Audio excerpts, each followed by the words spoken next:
Now, many of you will be familiar with a famous set of the Dvorak Symphonies on Deutsche Gramophone featuring the Berlin Philharmonic conducted by Rafael Kubelík. But did you know that there was one in East Berlin with the Staatskapelle Berlin conducted by the Austrian conductor Otmar Suitner, who I've always felt is a very underrated musician.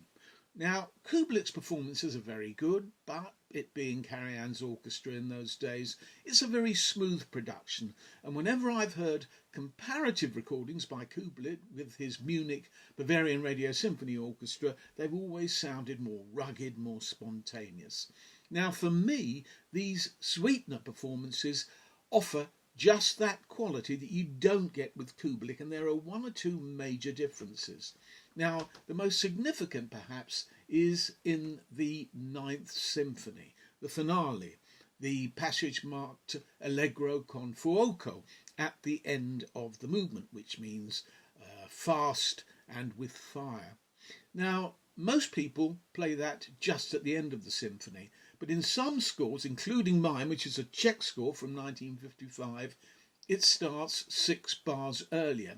First of all, I'm going to play you a Kublik recording, which presents the music more or less as we normally hear it.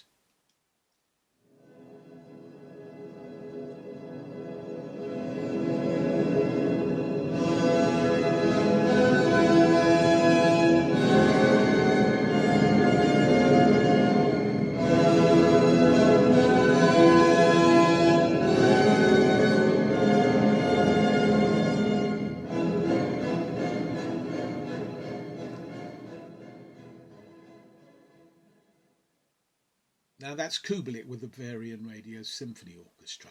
Now, listen to this. This is Otmar Suitner with the Staatskapelle Berlin, and see how different this is.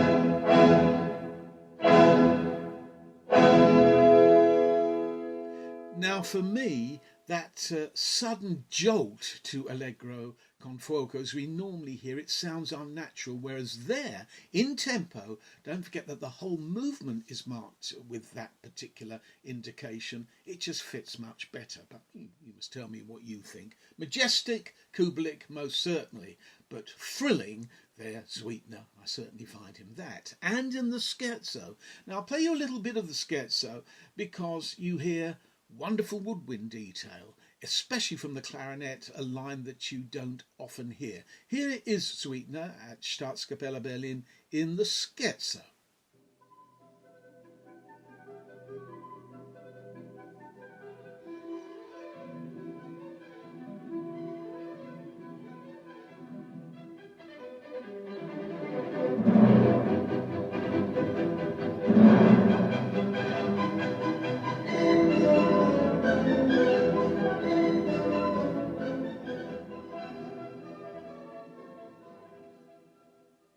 You will have noticed the tremendous bite from the strings as well. That's a characteristic that's very prominent throughout the set.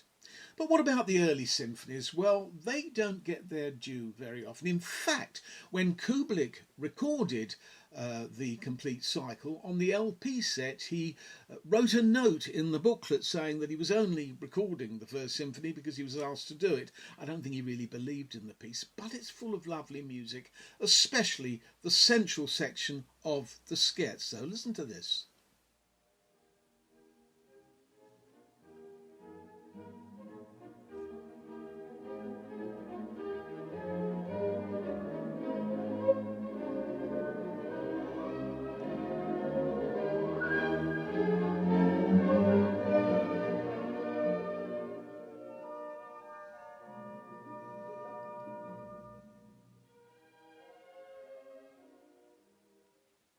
That's the first symphony. Lots of lovely music to enjoy there. Also in the second symphony, and never more so than in the very atmospheric, almost Brucknerian opening.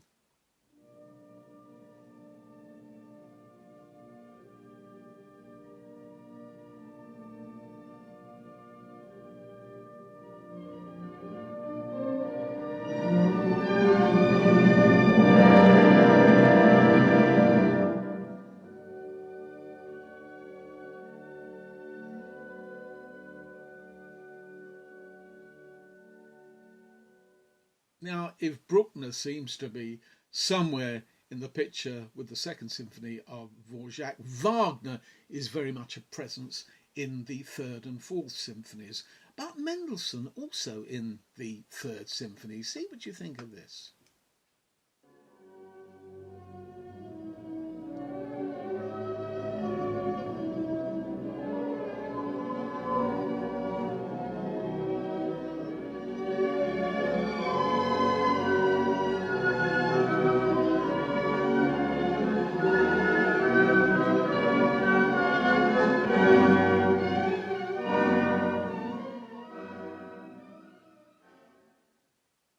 The Third Symphony of Dvorak has a real flow to it, especially that first movement.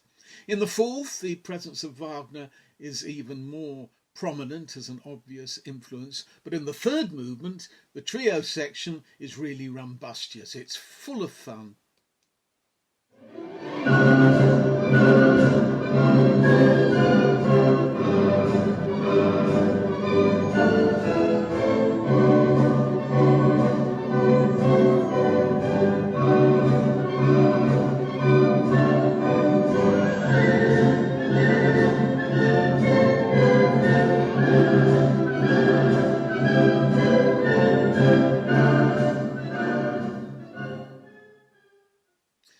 That's Dvorak's Fourth Symphony, and the outer sections of that scherzo include a tune that was used for a television series called The Expert with Marius Goring many, many years ago. Some of you may remember it.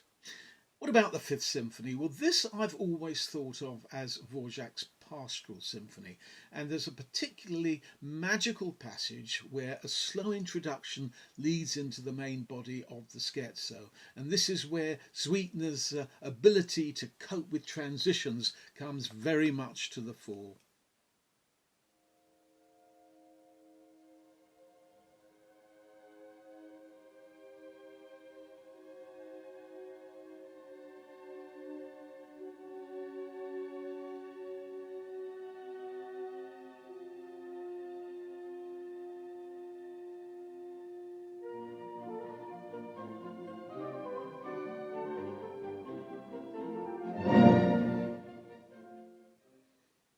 That's Dvorak's Fifth Symphony.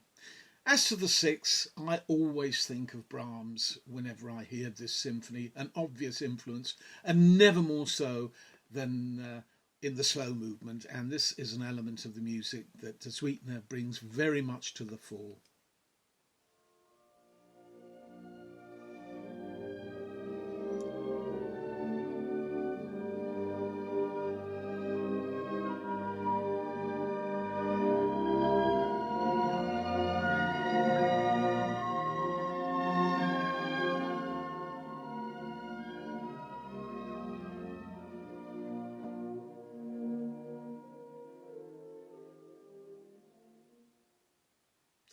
I don't think many people will disagree with the idea that the Seventh Symphony is Dvorak's greatest. And here again, Suitner really delivers the goods, and his orchestra plays marvellously. Not always totally perfect as far as discipline is concerned, but the spirit, the character, the attack, it's everything you'd really need in this music. Really outdoorsy, and that's a quality that I really value in Dvorak performances. In the finale of Dvorak 7, for example, the burst of brass tone you get in this particular passage really is exciting.